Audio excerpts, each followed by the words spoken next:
Presentation, discussion, possible action regarding an update on economic development and tourism strategies, activities, and events.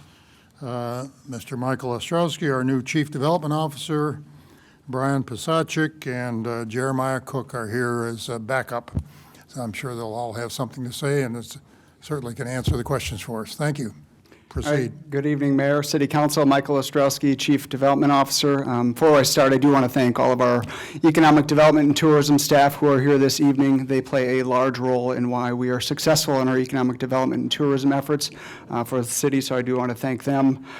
This evening, our team will be presenting on an update to our economic development and tourism efforts. Shortly, I'm going to turn it over to Brian Pisachik, our Assistant Director for Economic Development and Tourism, and Jeremiah Cook, who's our Tourism Manager, to speak to their respective areas. But before I do, I did want to highlight some of our areas of focus as a department before I turn it over to them. So historically, our focus has been primarily in these four areas, really trying to support primary job growth within the community, supporting retail development and redevelopment-related activities, tourism activities, either through sports, tournaments, conventions, events and attractions, and leisure activities, and then also sustaining kind of that high quality of life as an organization and as a city. As we move forward, there's some additional areas of focus that a lot of our efforts and programs and activities that we are going to do are going to tie back toward our two. The first being building and strengthening partnerships with our stakeholders. We need to collaborate with our private sector, our businesses, our other organizations, our other entities to leverage those resources and expertise. Economic development is not an individual effort. It's not an individual department effort. It really is a team effort that we need to continue to push for. Also, identification of target industry sectors. We need to do a good job of identifying what industry sectors that we want to target and go after specifically. We have limited resources, whether it's land, financial, time, and we need to make sure that we're targeting the industries that have the best support for us moving forward as a community. Third, business retention and expansion activities. Most of our growth and most economic development growth comes from your existing businesses. So we need to continue to build those relationships with those, working with them, finding out what impediments are preventing them from growing and what we can do to help as an organization. Entrepreneurship and innovation. We need to really foster an environment that helps support that. We have a number of individuals within this community who have the capability of starting businesses. We have a fantastic institution across the street who produces tons of graduates. So we need to continue to foster that environment to allow those businesses to continue to grow and prosper. Redevelopment and fiscal sustainability. As land, as I mentioned, finite, we need to make sure that how we develop as a community is fiscally responsible. We've seen examples of this, a lot of redevelopment in the Northgate area, as well as the most recent redevelopment small area plan that we did on Texas and University Drive. Those are going to continue to be extremely important as we move forward with economic development activities. Marketing and promotion, our tourism efforts. We need to continue to actively market our city's assets and strengths and opportunities to attract investment, additional tourists to our community, as well as skilled workers. And then finally, quality of life. Enhancing the city's quality of life through various different mechanisms, whether it's our city parks, our schools, our entertainment options, as well as affordable housing to continue to attract workers to our community are going to be extremely important. And those are the areas that as we continue to move forward with projects, we're going to continue to focus and tie a lot of our initiatives back to these 7 things. So I'm going to turn it over to Brian Pisachik real quick here. Good evening, Mayor and Council. So our population is just over 128,000, and the city has historically experienced a stable 2 to 3% annual growth. In 2023, the College Station Bryan MSA was on number 6 on the list of U-Haul's top growth cities. The steady rise in population leads to a continued need for diverse housing, employment opportunities, and quality of life amenities. And with a median age of 23 years, a majority of our population falls within prime working years of 20 to 44.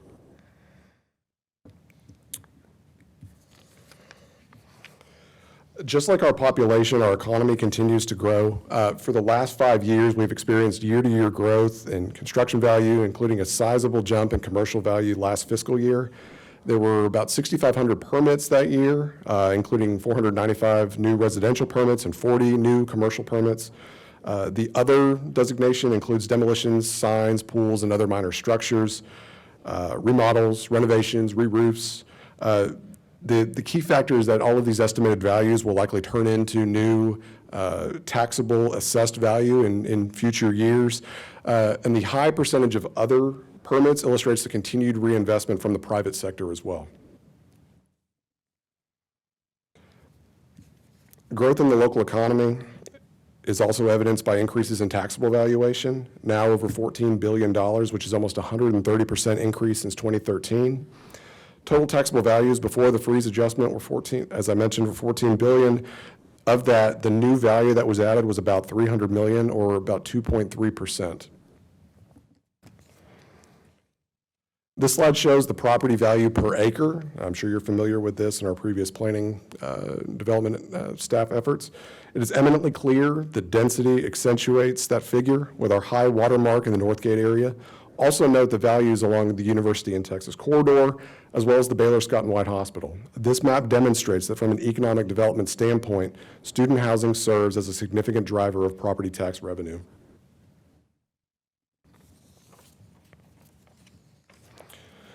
Over the last decade plus, College Station has experienced increasing diversity in employment, with private sector jobs exceeding those from the public sector.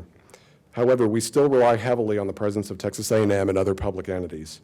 Since the pandemic, the number of employed in our local labor force has increased at a rate of over 5% annually. And as a hospitality hub, employment numbers are steadfast in both accommodation and food services, as well as retail trade. The provision of retail goods and services has evolved, especially since the pandemic, with the inclusion of new store models and formats, delivery options, customer personalization, and AI. Emerging sectors include professional and technical services and healthcare. In the last 5 years, our largest industry growth on a percentage basis has come from the healthcare arena. In the coming years, we anticipate continued expansion in these fields as we pursue companies with a focus on innovation and technology. Lastly, our economic recovery post-pandemic is notable. Over the last 3 years, sales tax has exceeded 35% in growth.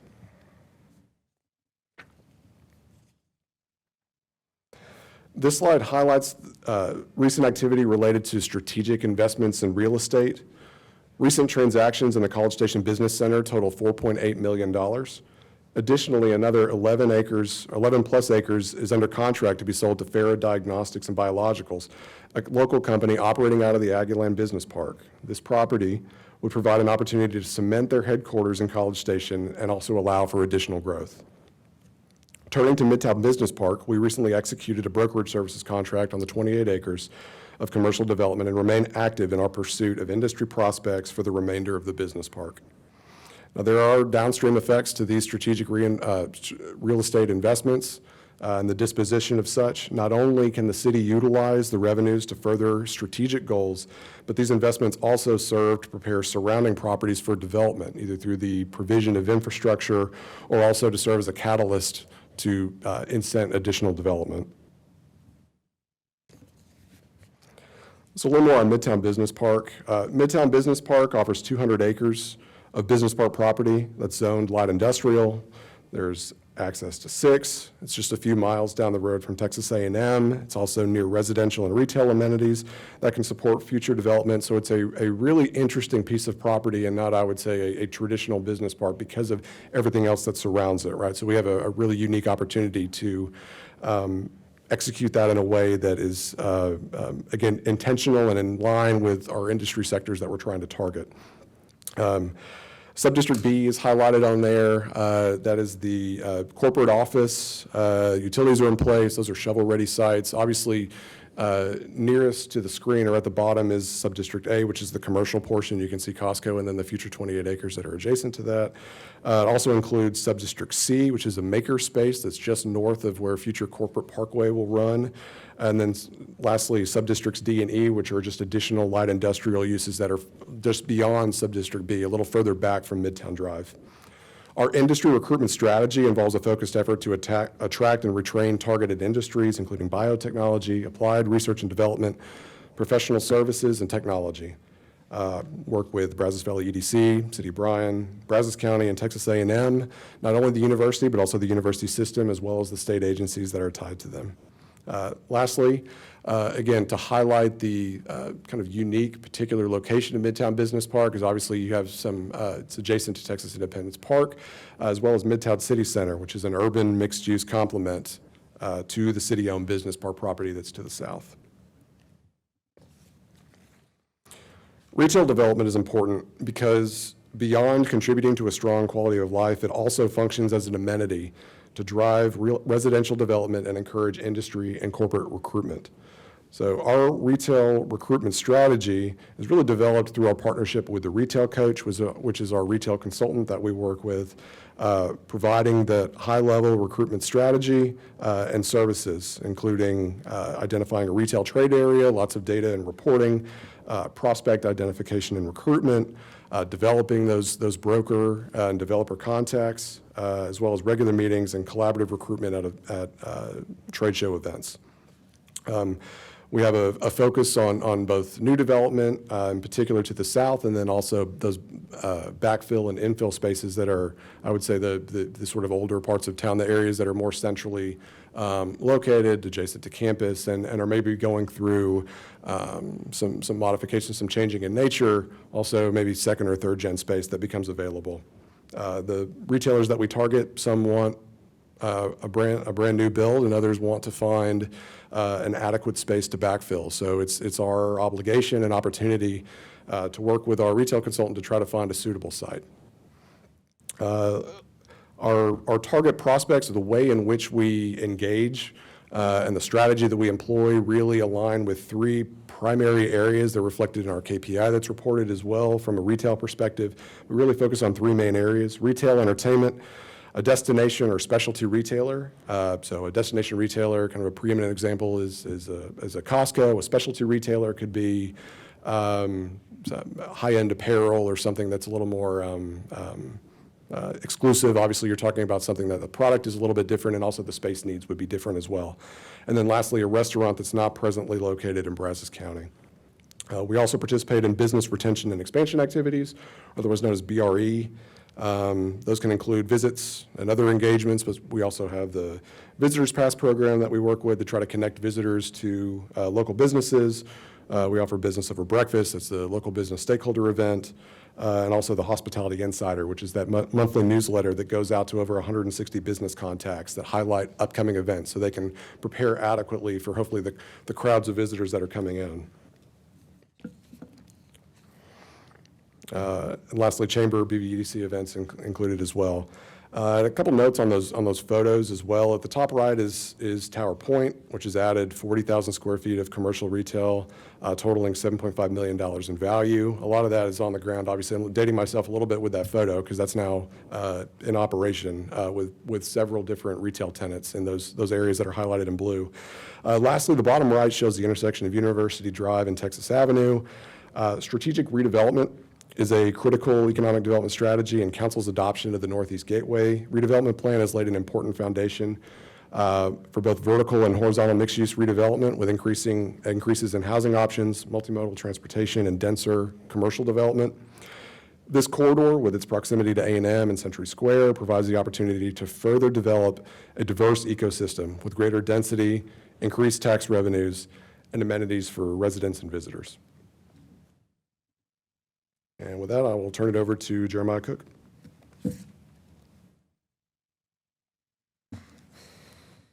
Good evening, Mayor and Council. Thank you so much for the opportunity to talk a little bit more about what we've been up to in the tourism department over the last year, everything that's been going on in our world. Thanks also to our team, as Michael said, that's here, as well as our Tourism Advisory Committee that meets every other month and talks about ways that we can continue to grow and diversify our local economy through tourism. Over in the tourism division, we really have three verticals that we work on, and that's the three logos that you see on the screen: the Visit, Compete, and Meet. Visit is really our overall brand, but the Visit brand focuses on leisure travelers. We run ads to people that are outside a 2 to 4 or within a 2 to 4 hour radius. And we encourage any kind of leisure festivals, leisure music, anything that's going to drive a leisure traveler here to town. Last year, we had the opportunity to go to IPW, which is International Press Week.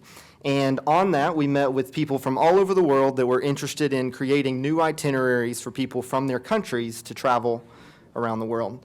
From that, we were actually included on a fam trip of 15 people that plan trips for Swiss travelers.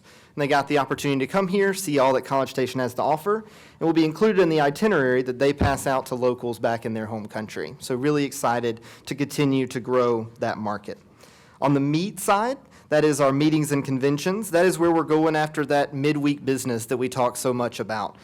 We are working with our meeting space hotels. We're working with the Expo, with Texas A&M, working with a variety of venues across the city to ensure that business is coming here on a Sunday through Thursday basis and meeting in College Station. Just a few weeks back, we actually hosted 9 meeting planners from across the region. And from that, just 3 weeks ago, we've already received 5 business leads from that. So we know that when people come to College Station, they realize everything that's going on here, and they want to bring their attendees. They want to be a part of it. The last thing that I'll spotlight is the compete side, which is our sports brand for tourism in College Station. We work with the Parks and Recreation Department on this, as well as working with Texas A&M. This is primarily weekend business. Some of the business that we bring is weekday, but this is generally more youth-focused for the weekends. And one of the great examples of this that's coming up this summer is the USA Track and Field event, which is 9,000 athletes over 9 days. It will be a weekday event in July, and the goal is that we focus a lot on summer. We focus a lot on June events. We focus a lot on July events, because we understand that when students leave town, we need someone else to come in and help fill our restaurants, help fill our retail.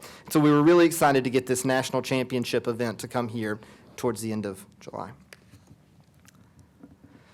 A few indicators of the market and the work that our team's been up to work to increase, to grow, and diversify the local economy. So fiscal year 23, hotel occupancy increased 2% over fiscal year 22. So any increase, obviously, is a good increase, but what we're looking for is to continue to grow that. We know that we had a big bounce back from COVID here in Texas, and we saw that in our market locally. And so the challenge is now to continue to grow, to continue to increase that occupancy.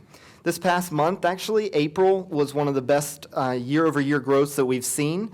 Our occupancy went up 11% over April of 23 in the last month. Our overall hotel revenue went up 15%, April 24 to April of 23.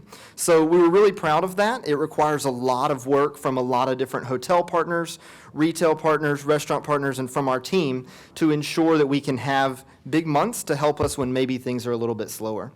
Hot revenue overall increased 13.7% in FY23 from FY22. And then, as we look down a little bit further to the statistics from the state of Texas, we see that in 2023 there was $169.4 million in industry earnings from visitors to College Station. So that's people that live in this area that are making their money that they take home off of visitors coming to town. We also saw that there was a direct travel spend estimated of being $433.1 million in 2023 here in College Station. To put that into a little bit of perspective, that is an increase of 1.2% over the direct travel spend that we saw in calendar year 2022. And then the other two on that side of the slide is we were super excited last week to be named to the top 10 growing summer destinations by TripAdvisor. We were second on that list, only behind Yosemite National Park. So we were super excited on a national level to be named in that top 10 because of the hard work that a lot of people have been putting in to create a great summer here in College Station. And then lastly, we were super excited about this, first in statewide percent growth in leisure and hospitality jobs. So from the Bureau of Labor and Statistics, year over year, we grew more than any other city any other MSA in Texas in leisure and hospitality jobs. Year over year, we grew 6%, and since 2019, we are up 18%. So when we look at 2019 as a mark before COVID, our leisure and hospitality jobs are up 18%. We're super proud of that because that requires not just a lot of tourism partners, but also a lot of work with the economic development division of our department as well to continue to drive that growth. A few projects that we're working on right now. This is just a few screenshots of things that are currently going on. On the right side is the new visitor guide, which we are super excited to be rolling out this summer. We are in the last editing phases of that, and it will be rolled out to all local places that engage with visitors this summer. We were really intentional when we started talking about this to ensure that this wasn't going to be just a book of ads. That's not what we wanted. We wanted to represent our community in a really cool way. And so we're excited to bring this product forward that will actually be a resource to spotlight really wonderful places to visit in our community and that visitors can use to get around. The other thing that we're working on right now is our website. Our website was created when we became a division back in 2020, and so it was in need of a major upgrade. And so we've been working on that for the last few months with our new vendor that we started working with in November, and super excited to have that website come online in July as well. The last thing on here is the activations within the 1207 event space. We've now been in the space for over a year, and we're excited to see people using that space. We were running the numbers earlier, and in Q1 and Q2, we had 26 event days in that space. And so obviously we look to continue to grow that, but we're excited to see both visitors and residents alike using that space. And I know that we've already got 13 event days booked for Q3 and Q4. So the bookings are already rolling in, and we're excited to have that resource on our side here for Visit Team. The last thing that I'll touch on is how to get involved. A lot of times people, they know that tourists are coming to town, but they're not quite sure what they can do to help. And the real answer is that we need volunteers. We need volunteers to help us in a myriad of things. We need volunteers to help us at conventions, doing welcome tables. We need volunteers to help us with the visitor center. We need people to come out and hand out waters at sports tournaments.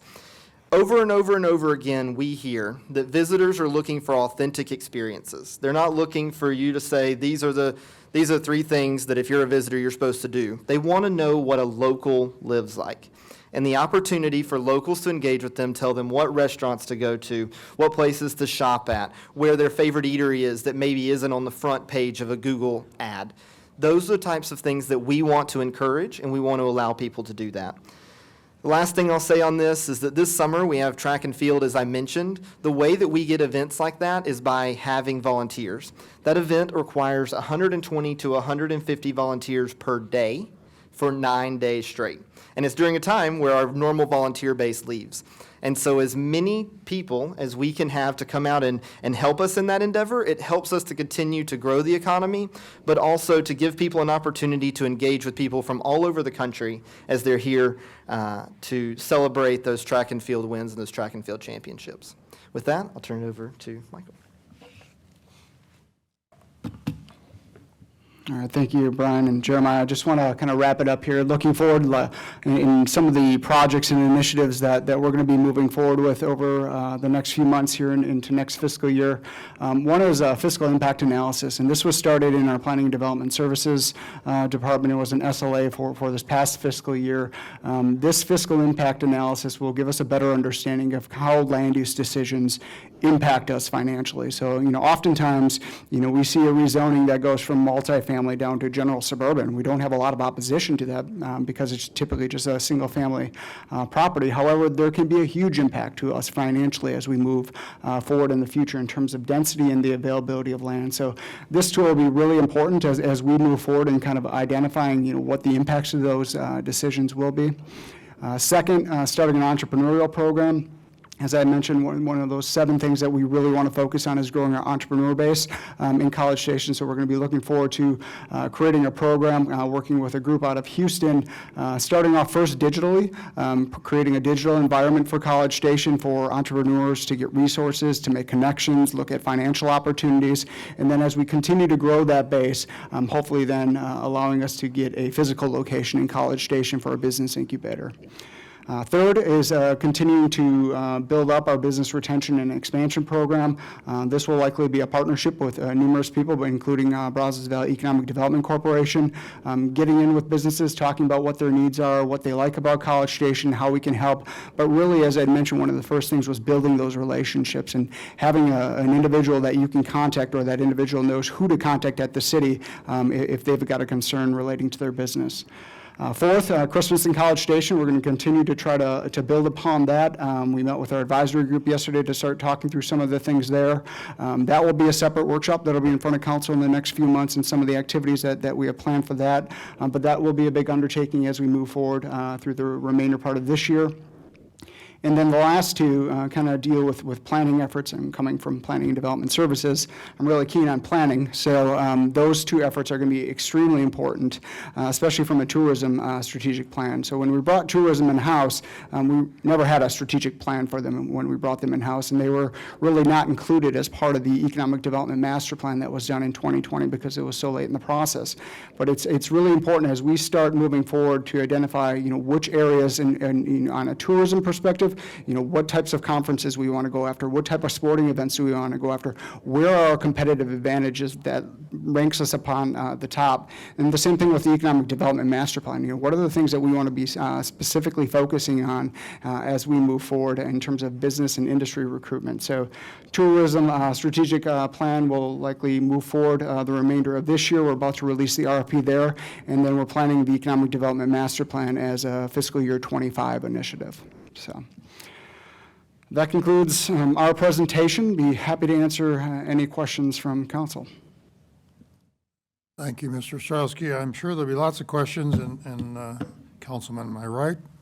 Ms. Harvell has the first opportunity, and then we'll go that direction and come back to the other end. Brian, I may have missed it. When you were talking about the type of business that you were looking at, bringing into College Station, the retail, entertainment, and everything else, what are we doing on a commercial level? Like, I know we've already got a Costco, but something on those levels. What are we doing on that type of a commercial level, not just retail and high-end fashion and things like that? Yeah, so to reiterate our strategy, it's really 3-pronged from a retail perspective. It's family entertainment, it's destination or specialty retailers. So from a destination standpoint, that was the Costco example that I used, and then a restaurant that's not presently in Brazos County. So it's all about working through our consultant and trying to identify a particular retailer, and then is the site available here? We have a running Rolodex of sites and things that we keep up with. Obviously, we maintain very close relationships with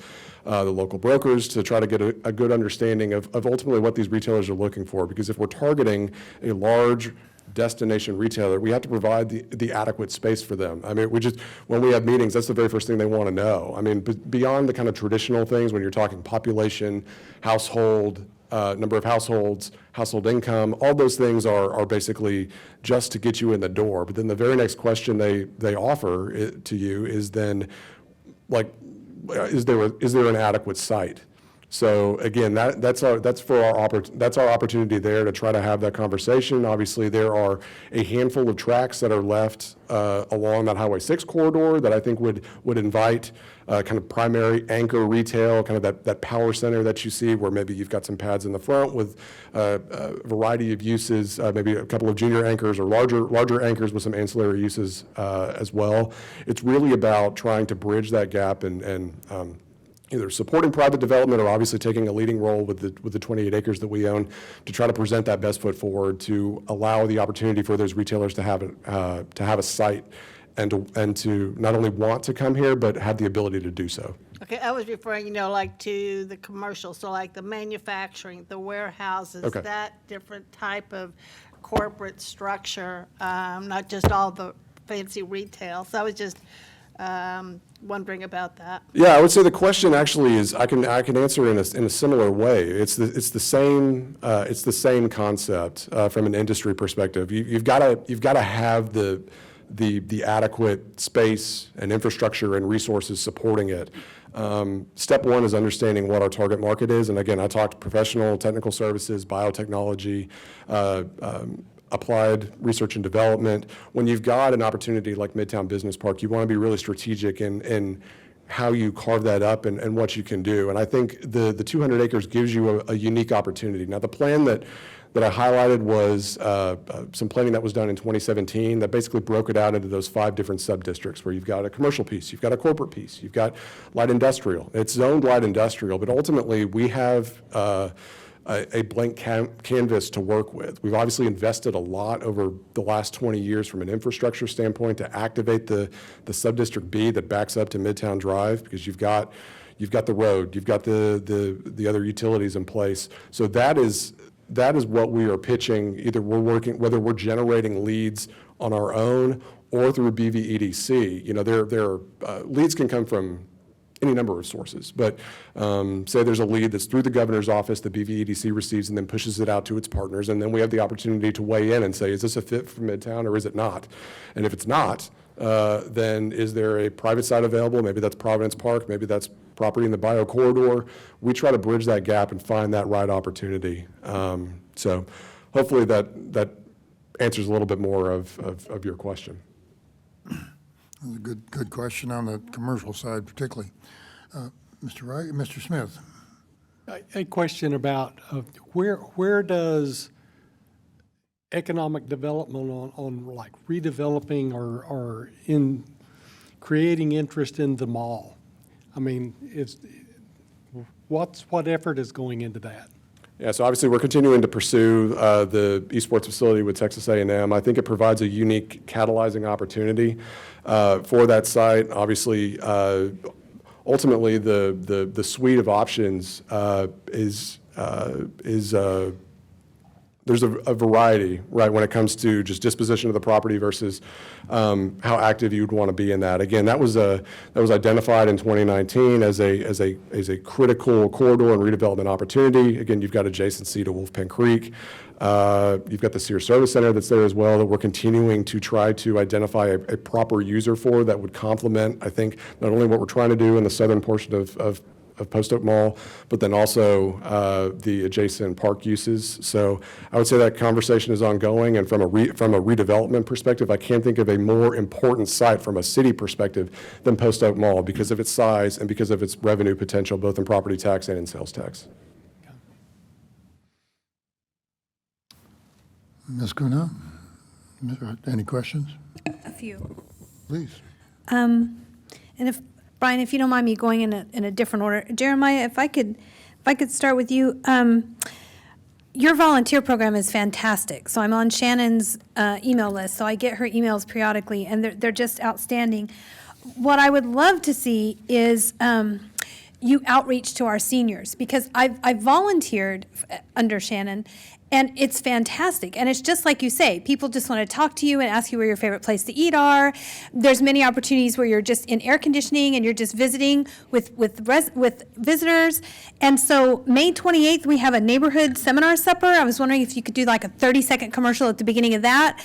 And then June 12th, we have the Exploring History Luncheons. Again, if you could do like a 30-second commercial, maybe at the beginning with your QR code, and maybe also an email for people that aren't comfortable with QR codes.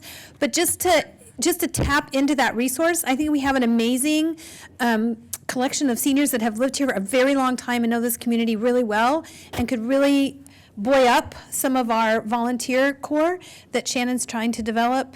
But props to you for focusing on that volunteer, and I appreciated that there was a slide in there, and certainly I'm not directing staff, so if it's too much for you to do those commercials. No, but it thank you. was Thank just you. an idea, to help drum up that support as you head into July. Let's see, and then I think the rest of them are for Brian, so if I could switch back to Brian. Or Michael, yeah. Okay, so I love what you've said. It's felt general to me. Like, can you give me specifically companies that you have been pivotal in shepherding to our community over the past year? Like, where are the new guys that have come in that you like, we were pivotal in getting this company here? Do we have any of those in the past year? Yeah, I mean, I'd say that, the work that we do with the retail coach, again, they're the tip of the spear from a recruitment strategy. Honestly, we help facilitate and try to build those bridges, but I would ultimately give credit to not only the retailers themselves for choosing College Station, but our broker developer network is really strong here, and they really do an incredible job.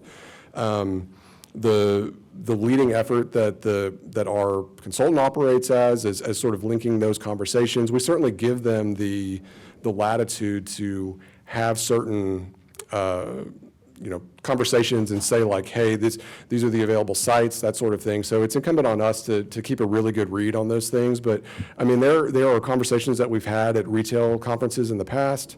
Part of it is just staying up to date. And we recently had a conversation with the folks over at Century Square to really understand phase 2 and their future development and where we can maybe slot in and see what sort of opportunity we can, what they're looking for, maybe from a particular user, and maybe that's on our hot list of targets that we're looking at.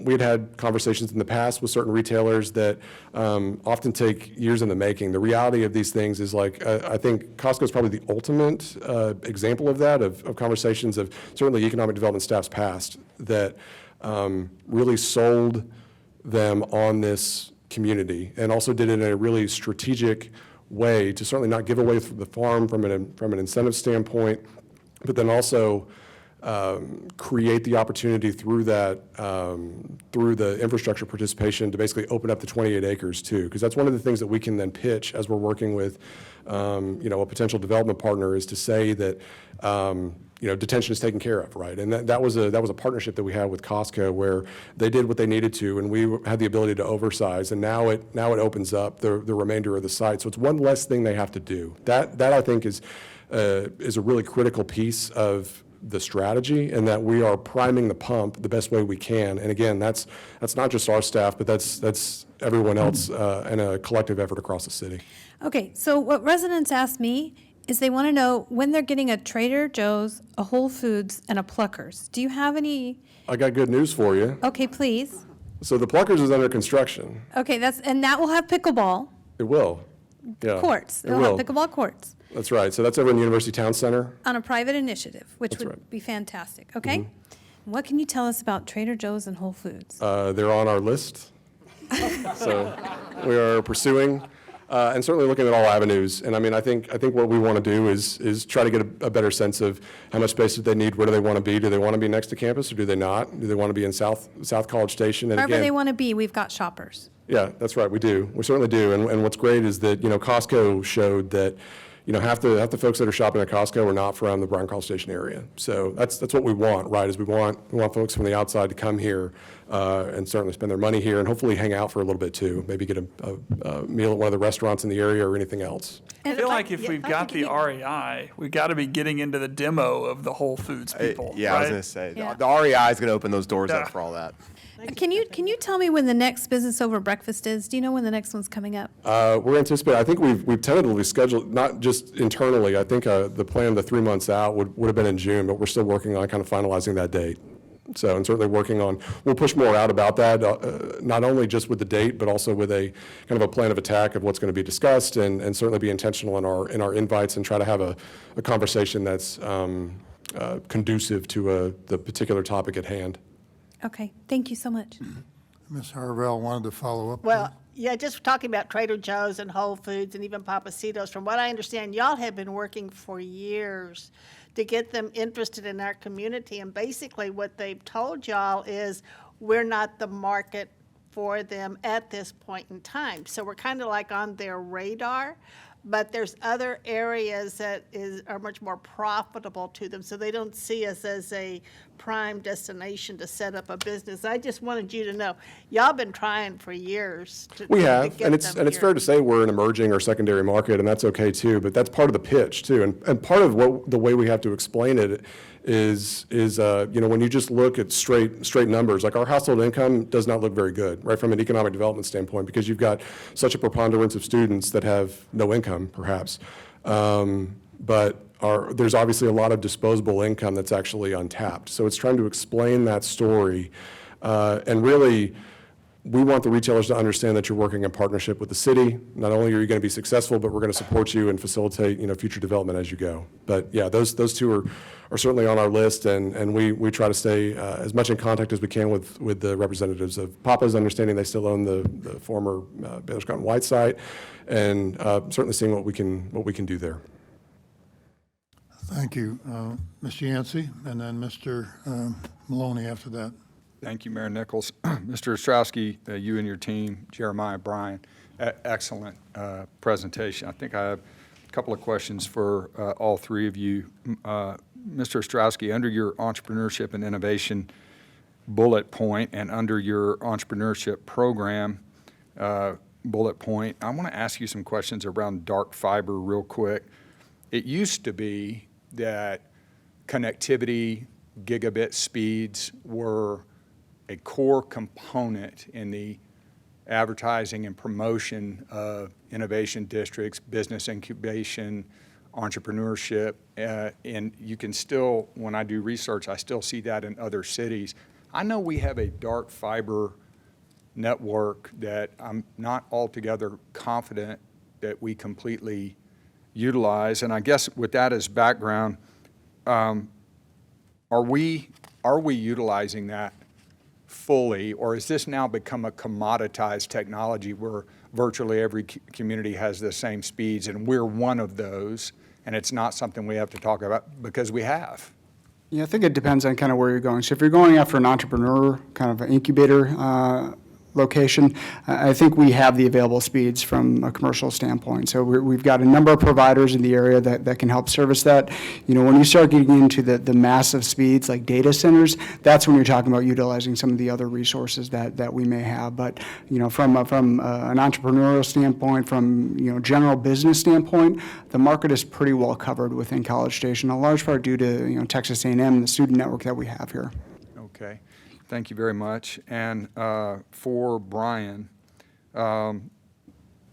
business park opportunities, it kind of feels like all of our chips are, and maybe more chips than I would be comfortable with, are all in one basket. Is part of your strategic analysis and our back and forth with consultants and your own internal research, are we looking at and going to incorporate in that strategic plan what comes next from a business park standpoint? I mean, what happens if you close the Midtown tomorrow? We're kind of out of inventory, right? I mean, generally speaking. Yeah, no, it's a very salient point, and one that I think not only our staff would have internally, but certainly with council as a whole, of kind of strategic direction and those future opportunities. I think that absolutely plays into it. And it's nice to have that conversation with Midtown Business Park right now, understanding that within the last few years, we managed to sell the remaining parcels of College Station Business Center. So it's a good position to be in, right? That we're moving property and we're finding, I think, really great results of property that we held for 20 some odd years in the College Station Business Center. So the hope with Midtown is varied in its intent. And what I mean by that is to say, okay, right now we're marketing Subdistrict B that's roughly about 49 acres.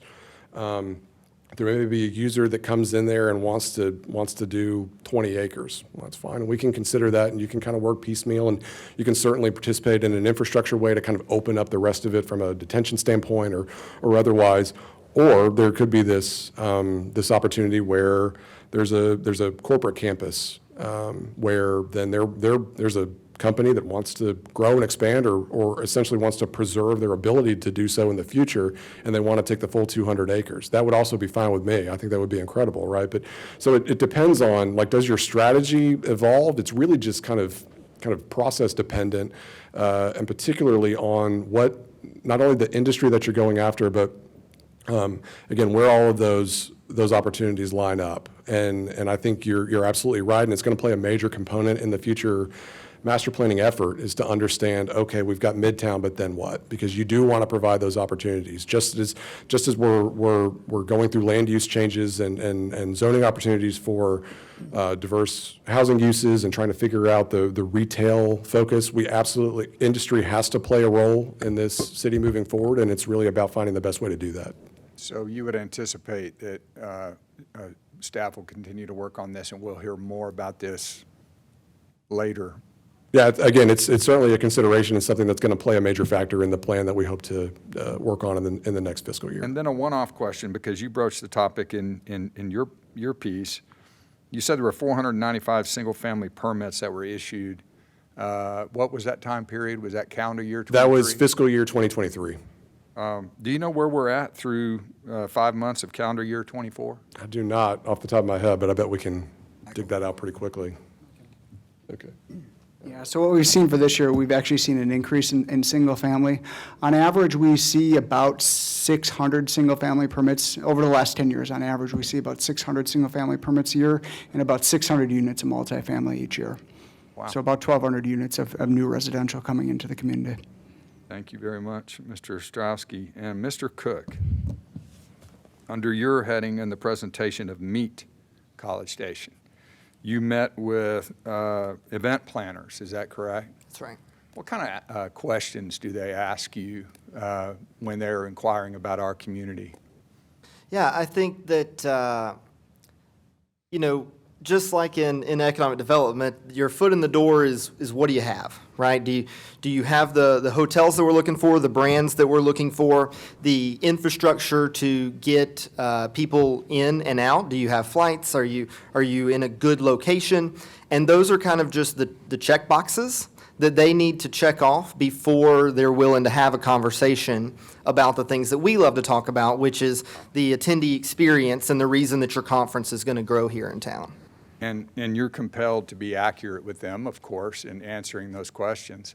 What do you tell them relative to how big of a conference we're able to, at the core event space, not the outlying hotel infrastructure, but at the event space? What do you tell them? What can we accommodate?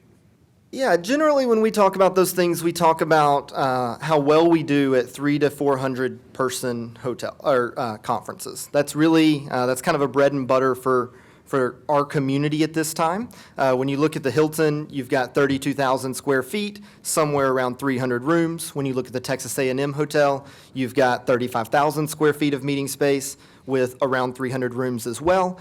And so when you're talking about conference size, 300 to 400 is really going to fit well, maybe with one extra overflow hotel. Do you ever get any of them come back with, hey man, I've got a 7,000 attendee convention that I put on, not a conference, but a convention, and you guys with your inventory, we can't come to College Station, Texas. You ever get that?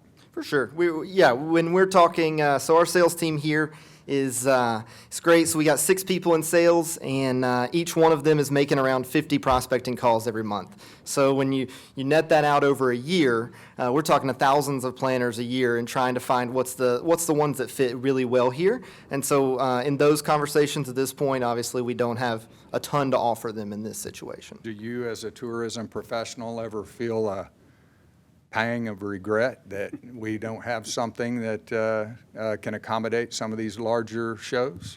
I think that I don't know if I'm fully qualified to answer that, but I would say that what we have, we've seen this market grow extensively since 2013. Since we joined the SEC, we saw all the addition of the hotels, and we've seen that the meeting space has grown with that. And so we've seen the addition of the Embassy Suites, the addition of the Georgian Cavalry, the addition of the Texas A&M Hotel.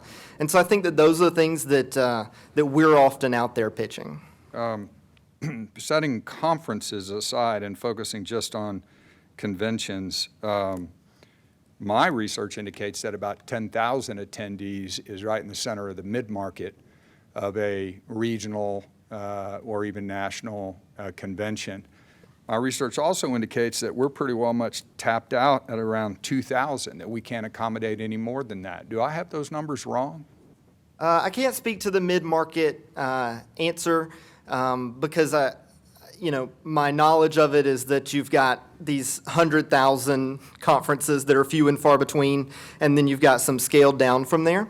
But I definitely would speak to the 2,000 if using all of our spaces at Texas A&M, there at the MSC, Kyle Field, those kind of things, Reed Arena. That is going to probably be the upper end of what we can host at this point. And are you personally aware of any large conferences or micro conventions, which is our capacity basically as a micro convention, whereby we're having to bust it up among multiple facilities instead of everyone being in one exhibition hall? Yeah, for sure. Okay. And then very last question. Thank you, Mayor Nichols, for the accommodation. You indicated that employment growth in our leisure hospitality area was, that was your portion of the presentation, was it not? That it was growing. We were number what in? We're number one. Our MSA had the most growth of any MSA in the state. And what does that tell you from, basically we're firing on all 8 cylinders with what we've got. For sure. And we're having to turn away some larger events. Thank you very much. Excellent presentation. Thank you, Mayor Nichols. Yes, sir. Mr. Maloney. Thank you. Hi, Jeremiah. Sounds like we have room for a convention center in College Station, Texas. I'm just taking a guess at that. Right off the bat, before this has nothing to do with you right now, Jeremiah, but stay there, buddy, because I just wanted to make a mention that Brian said that we have the 200 acres in the Midtown Park. Now, I was on the council that bought that land way back when, because back then we knew that we needed it. And I think, to Bob's point, is that we need to be looking at more space down the line. But if I had my druthers, I would turn away someone that wants to use all 200 acres. Because I don't want another Westinghouse. When you pull out, I got 50 acres that stays empty for 20 years. So I'd rather have a whole bunch of small, really tight businesses that can grow rather than one. That has nothing to do with you, Jeremiah. I wanted to talk about being number 2 on what is that again? Because I know on the news it was all about College Station is number 2 on something or other. Can you explain me what that is and why? Yeah, so it's growing summer destinations. And so what it was people looking to come to a summer destination year over year. And so when you think about what's coming this summer here, more people are searching for coming to College Station this summer than have ever searched for it before. You think about the soccer match coming up. You think about the George Strait event. Think about the track and field event in July. These are all things that usually June and July, we know we've got 7-on-7, but aside from that, it's quieter. But this summer, there's a lot of drive, and it's coming not just from a small population of people that know I call this hotel and that's where I stay. It's coming from a different kind of visitor than we've ever seen before, and that's why those TripAdvisor numbers are up. That's very exciting. To me, it's very exciting, and especially now it's an opportunity for us to get out the word that we've got about 2,000 acres of parkland. There are a lot of, I mean, we have 100-degree weather. We can't do anything about that, but we also have a lot of inside venues that people can go to, and I hope that we have a list of them. I'm sure with your group saying, here, you can go play golf over here or play indoor stuff, paintball, whatever, bowling, whatever they do. So I'm excited about that. And I also think the fact is that we're marketing ourselves for what we are. We are a hospitality community. 1 million people a year minimum come into our community, and we need to be showing them that this is a great place to visit, leave your money and go home. In terms of bringing employers to our area, one of the things that I think that we don't do a very good job selling on is that our median age is 22 years and 9 months. That's the median age. Take out the oldest and the youngest. 82% of our population is below the age of 45. They're the ones spending money. Older people don't spend money. You know, they already have everything that they can have. They want their kids to tell them, don't buy me any presents, I don't need it. You know, I'm trying to get rid of stuff. So under 45, so that's a fantastic demographic. And 50% of our population has a college degree. We're probably the most educated population in the nation. And we know that because we're out in the audience, we're always being told how stupid we are up here. And they're right, half the time. All right. One thing that I would do is exactly what Rick Perry did. When the Toyota people came over to Texas, He said, you guys should be building Toyotas in Texas. And they said, no, that's crazy. The numbers don't work. Rick Perry took them to the parking lot to a Dallas football game, and they saw the pickups, and they said, we're going to build pickups. I'm telling you, when you have a potential client come in here and they say, well, your poverty rate is such, that you don't have the right demographic for a Trader's Joe or whatever, take them to a parking lot on campus. I mean, when some kids had the misfortune to be in my classroom, I was a graduate student teaching them English composition, poor puppies, they were driving BMWs. I was walking. I mean, they were doing really, really well. So I think that's one way of showing the potential that we have out here already. And Christmas in College Station, I love it, love it, love it. You're doing a great job. And so I'm hoping that we're adding to it, that we'll have more snow, that we'll have more hay rides, we'll have more, because that's so wonderful. It's free for everyone in the College Station, Bryan area and surrounding areas. So that's an exciting thing. Also, I think I'd like to see us become more engaged in the Sister City program. We've got representatives that come from Salamanca, Mexico, Belgium, Germany, and we're working on formalizing a Sister City. Right now, we're working on formalizing Sister City with Torun, Poland. And so anything we can do to help grow that is great. And also a professor from Brazil was telling me he would like to go ahead and try to make that happen as well. This not only brings in students, it also brings in the adults and businesses. For instance, we have representatives now going back over to Poland this month. And I'm chagrined to say that I do not have anything to give them. The governor of that area is hosting our people over there, and all we can give them is like pencils and T-shirts. I mean, it's embarrassing. So I hope we work on giving something of substance to dignitaries for our city. But I just think you're doing a great job, and I really like your new look, by the way. You look very, very professional. I'm happy to say that. I'm not going to say anything about before, but I really like your new look. I understand the reference. Very good. And couldn't be happy with Michael running that department. I mean, that guy is just flat-out executive material. Just fantastic. Thank you. Thank you, Mr. Maloney.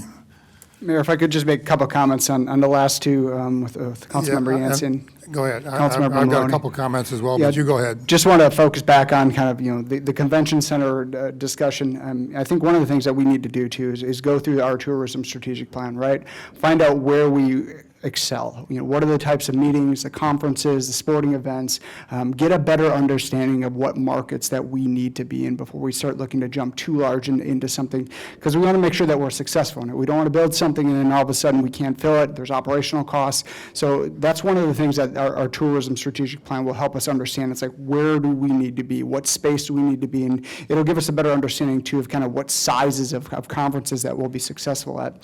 And then also too with the industry thing, it's very similar with the Economic Development Master Plan. It's like, what industries do we need to be involved in? Because it's very different from setting up an ecosystem that supports heavy industrial, where you need hundreds of thousands of acres of land and rail access and good highway access, compared to maybe we need to focus on IT-related initiatives, biotech, animal sciences. You're probably looking at a very different subset of not only an employment standpoint, but also the land that you need and where it's located within your community. Excellent. Well, you touched on a couple of things I was going to comment on. The whole purpose of workshop is to get feedback. I think you have a number of ideas from council members regarding those last two items, where you're going, and we don't know what that is going to look like until you get through all the process of doing the tourism strategic plan and the economic development master plan. I think both of those are pretty critical, and I'm really happy that they're high on the priorities of your department. I guess the only thing I would like to add, and you mentioned it, a couple of you mentioned it earlier, particularly Brian, the relationship with BVEDC, which is also going through a communications plan and trying to figure out how to represent the larger community here. And I think we need to have a pretty good coordination with that. They are talking about such things as industry verticals, and you know that language better than I do. You just mentioned two or three. I think coming out of this economic development master plan with regard to value-added jobs, that's something we got to focus in on, and I know that is part of what you're planning. Could you just comment at all about the relationship between your department and the BVDC operations? Yeah, we continue to build that relationship, and that was kind of one of the first pillars. Those 7 things I had mentioned is continuing to build those relationships and partnerships. From not only from an industry recruitment standpoint, as Brian mentioned, a lot of the state leads for locations come through BVDC, so we're in constant contact with them. Susan has now taken over executive director. We've had good relationship working with her. She's been able to fill her team continuously at BVEDC, and we continue to build those partnerships, whether it's on business retention and expansion opportunities, which will be key, because we don't want to duplicate efforts, right? We don't want BVEDC going in there and then city following. We need to have a concerted effort from an economic development approach. Right. Thank you. Well, I appreciate the presentation, quite a broad array of things. Certainly exciting, and it looks like it's a busy department, and it'll get busier in the months and years to come. So if there are no other comments, I think we'll move on to the next agenda item. Thank you very much.